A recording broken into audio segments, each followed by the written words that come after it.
Fundación Cana presenta el siguiente artículo. El sistema endocannabinoide. Para comprender qué es exactamente el sistema endocannabinoide y el papel que juega en los procesos fisiológicos y patológicos de los sistemas corporales, debemos fijarnos atentamente en cómo es nuestro organismo y lo que somos nosotros mismos. Nuestro organismo es una entidad independiente capaz de recibir determinada información del mundo exterior a través de los sentidos e interpreta y elabora esta información recibida en el cerebro, permitiendo así a nuestro organismo interactuar con esta. De esta forma, nuestro organismo puede procurar sus necesidades, como la alimentación o la reproducción, además de tomar conciencia sobre sí mismo y del mundo exterior. Algo mucho más difícil de comprender es el hecho de que nuestro organismo está formado por una colonia de miles de millones de células. Cada célula es independiente, tiene necesidades individuales de fuentes de energía y posee su propio proceso bioquímico para obtenerla. Estas células se organizan según la diversidad funcional y estructural, integrando así los distintos órganos. Cada órgano cumple una función específica en el cuerpo humano para conservar al organismo vivo en su totalidad. El órgano principal encargado de mantener y controlar las funciones de los distintos órganos, así como del procesamiento de los estímulos externos, es el cerebro. Podemos decir que el sistema endocannabinoide es un sistema de comunicación intercelular. Básicamente se trata de un sistema de neurotransmisión, aunque es mucho más que eso, ya que se encuentra en otros órganos y tejidos del cuerpo, y no exclusivamente en el cerebro. El sistema endocannabinoide parece ser la versión evolucionada de un sistema ancestral de comunicación intercelular encontrado también en las plantas, el sistema de ácido araquidónico. De hecho, la naturaleza de los endocannabinoides está directamente relacionada con el ácido araquidónico. El ácido araquidónico es un ácido graso omega 6 que participa en el proceso de señalización en plantas y animales. En las plantas modula las defensas frente a las infecciones y la señalización de estrés. En los animales regula el crecimiento del músculo, la agregación plaquetaria, la vasodilatación y la inflamación. Figura 1. Sistema endocannabinoide. El sistema endocannabinoide está compuesto de receptores cannabinoides y los endocannabinoides que interactúan del mismo modo que lo hacen una cerradura y su llave. Los receptores cannabinoides son proteínas de membrana celular que actúan como la cerradura de los endocannabinoides, ligandos endógenos de naturaleza lipídica producidos por las distintas células corporales que actúan como una llave perfecta que se une a los receptores. Esta activación produce cambios dentro de las células que desembocan en las acciones finales del sistema endocannabinoide sobre los procesos fisiológicos del cuerpo. El sistema endocannabinoide se implica en una amplia variedad de procesos fisiológicos, por ejemplo, la modulación de la liberación de neurotransmisores, la regulación de la percepción del dolor y las funciones cardiovasculares, gastrointestinales y hepáticas, que explicaremos con algo más de detalle en este artículo. El nombre sistema endocannabinoide hace referencia al hecho de que este sistema endógeno es el que se ve afectado por la ingesta de los fitocannabinoides que actúan como una falsa llave capaz de encajar en la cerradura de los receptores cannabinoides, produciendo un efecto diferente al de la llave perfecta representada por los endocannabinoides producidos por el cuerpo. Receptores cannabinoides. Los dos principales receptores que componen el sistema endocannabinoide son los receptores cannabinoides CB1 y CB2. Recientemente se ha aceptado también que el receptor huérfano GPR55 puede considerarse como el tercer receptor con actividad cannabinoide. Todos estos receptores son proteínas transmembrana capaces de transmitir una señal extracelular al interior de la célula. Los receptores CB1 son los receptores metabotrópicos que se encuentran con mayor abundancia en el cerebro y su distribución ha sido ampliamente caracterizada en humanos. Los receptores CB1 se expresan de forma elevada en el hipocampo, los ganglios basales, el córtex y el cerebelo. Los receptores CB1 se expresan menos en las amígdalas, el hipotálamo, el núcleo accumbens, el tálamo, la materia gris periapeduncular y la médula espinal, así como en otras zonas del cerebro, principalmente en el telencéfalo y el del encéfalo. Los receptores CB1 se expresan también en varios órganos periféricos, por lo tanto están presentes en los adipocitos, el hígado, los pulmones, la musculatura lisa, el tracto gastrointestinal, las células pancreáticas beta, el endotelio vascular, los órganos reproductivos, el sistema inmunológico, los nervios periféricos sensoriales y en los nervios simpatéticos. Figura 2. Sistema endocannabinoide. La distribución de los receptores CB2 es bastante distinta y principalmente restringida a la periferia, en las células del sistema inmunitario, como por ejemplo los macrófagos, neutrocilos, monocitos, linfocitos B, linfocitos T y células microgliales.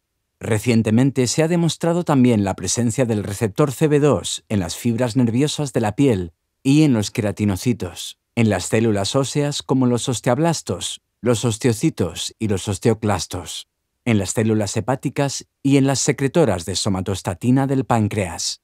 La presencia de receptores CB2 también se ha demostrado en el sistema nervioso central, CNS, en los astrocitos, en las células microgliales y en las neuronas del tallo cerebral. Figura 2. Existen evidencias de tinción con el anticuerpo CB2 en las neuronas humanas. La presencia de receptores CB2 funcionales en las neuronas es aún un tema controvertido. Evidencias recientes sugieren que el receptor CB2 media en los comportamientos emocionales, tales como la esquizofrenia, la ansiedad, la depresión, la memoria y la nocicepción, soportando la presencia de receptores CB2 neuronales o la implicación de células gliales en los comportamientos emocionales. Endocannabinoides. Los endocannabinoides son ácidos grasos poliinsaturados de cadena larga derivados de los fosfolípidos de membrana, específicamente del ácido araquidónico. Los dos endocannabinoides principales son la anandamida y el 2-araquinodilglicerol, 2-AG. La anandamida, una vez sintetizada en la membrana celular de la célula estimulada, se libera hacia la hendidura sináptica donde se une a los receptores cannabinoides. Tras llevar a cabo su misión sobre los receptores cannabinoides, la anandamida se transporta de la hendidura sináptica al interior de la célula mediante difusión pasiva o mediante un transportador selectivo. Puede inhibirse de forma selectiva gracias a varios compuestos, como por ejemplo el AM404. Sin embargo, este transportador no se ha identificado aún. En la actualidad, se postula que la anandamida se traspasa de forma pasiva a través de la membrana y se almacena en el citoplasma gracias a la proteína ligante de ácidos grasos, FABP, y se transporta a la mitocondria, donde se encuentra la enzima que cataboliza, la amida hidrolasa de ácidos grasos, FAAH. El endocannabinoide más abundante en el cerebro es el 2-AG. Encontramos altos niveles de 2-AG en el cerebro, con una concentración de casi unas 200 veces superior que la anandamida. El 2-AG se genera a partir de fosfolípidos de membrana plasmática, como la anandamida. La recaptación de 2-AG tiene lugar mediante mecanismos similares a los utilizados por la anandamida. La degradación del 2-AG se debe principalmente a la acción del monoacilglicerol lipasa, MAGL. Otros cannabinoides endógenos que pueden identificarse son el éter 2-araquidonilglicerol, también llamado éter de noladino, la virodamina, que se ha propuesto como un antagonista endógeno del receptor CB1, y la N-araquidonoildopamina, NADA, un agonista vaniloide con afinidad CB1.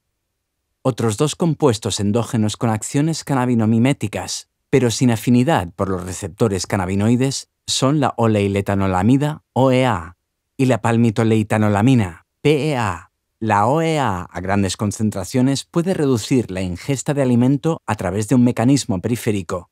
La PEA ejerce acciones antiinflamatorias bloqueadas por antagonistas CB2, tiene propiedades antiepilépticas e inhibe la motilidad intestinal. Implicaciones del sistema endocannabinoide. El sistema endocannabinoide tiene características que difieren de forma exclusiva de otros sistemas neurotransmisores. En primer lugar, los endocannabinoides actúan como neuromoduladores que inhiben la liberación de otros neurotransmisores, tales como la GABA, el principal neurotransmisor inhibidor, y el glutamato, el principal neurotransmisor excitador. La sinapsis es la comunicación entre dos neuronas. La neurona presináptica, que es la que libera los neurotransmisores, y la neurona postsináptica, que es la que se activa con los neurotransmisores. Los endocannabinoides son neurotransmisores retrógrados que se liberan desde la neurona postsináptica. Como respuesta a un estímulo, la neurona postsináptica sintetiza y libera los endocannabinoides en la hendidura sináptica que estimulan los receptores cannabinoides sobre la neurona presináptica, inhibiendo la liberación de neurotransmisores. Además, los endocannabinoides no se ubican en las vesículas sinápticas, vesículas situadas dentro de la neurona presináptica que contiene los neurotransmisores, y se sintetizan según la demanda de los fosfolípidos de membrana y se liberan inmediatamente en la hendidura sináptica. Figura 1. La función principal del sistema endocannabinoide es la regulación de la homeostasis del cuerpo. Entre ellos, el sistema endocannabinoide juega un papel importante en muchos aspectos de las funciones neuronales, incluyendo el aprendizaje y la memoria, la emoción, el comportamiento adictivo, la alimentación y el metabolismo, el dolor y la neuroprotección. También se ve involucrado en la modulación de distintos procesos a nivel cardiovascular e inmunológico, entre otros. La distribución de los receptores CB1 en el cerebro se correlaciona con las acciones farmacológicas de los cannabinoides. Su alta densidad en los ganglios basales se asocia con los efectos enunciados en la actividad locomotora. La presencia del receptor en el hipocampo y el córtex están relacionados con los efectos sobre el aprendizaje y la memoria y con propiedades psicotrópicas y antiepilépticas. La baja toxicidad y letalidad se relacionan con la baja expresión de los receptores en el tallo encefálico. Figura 2. El sistema endocannabinoide interactúa con múltiples neurotransmisores, tales como la acetilcolina, la dopamina, el GABA, la histamina, la serotonina, el glutamato, la norepinefrina, las prostaglandinas y los péptidos opioides. La interacción con estos neurotransmisores es el responsable de la mayoría de los efectos farmacológicos de los cannabinoides. Los cannabinoides sintéticos y fitocannabinoides ejercen su acción por la interacción con los receptores cannabinoides. La localización y distribución de receptores CB1 y CB2 en el sistema inmune, en las células de la médula ósea y en los glóbulos blancos, coincide perfectamente con los conocidos efectos inmunomoduladores de los cannabinoides. Dependiendo del cannabinoide específico, de la dosis y de la fisiopatología, el sistema endocannabinoide tiene efectos inmunodepresores o inmunoestimuladores, a menudo conocidos como inmunomoduladores para incluir todos los efectos.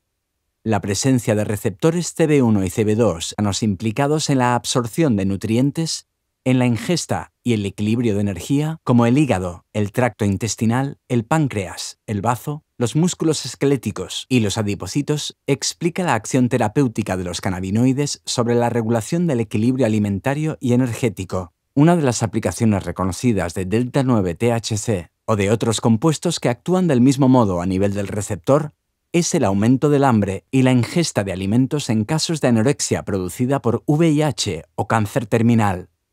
En tales casos, delta-9-THC puede activar los receptores CB1 y CB2 periféricos, produciendo la absorción rápida de glucosa en sangre que se almacena en forma de grasa en los adipocitos y produciendo consecuentemente un aumento del hambre y la ingesta de alimentos. Los típicos antojos de dulce que se producen tras la ingesta de cannabis pueden explicarse del mismo modo. Debe utilizarse el efecto inverso para reducir la ingesta de alimentos, bloqueando los receptores CB1 y CB2 periféricos.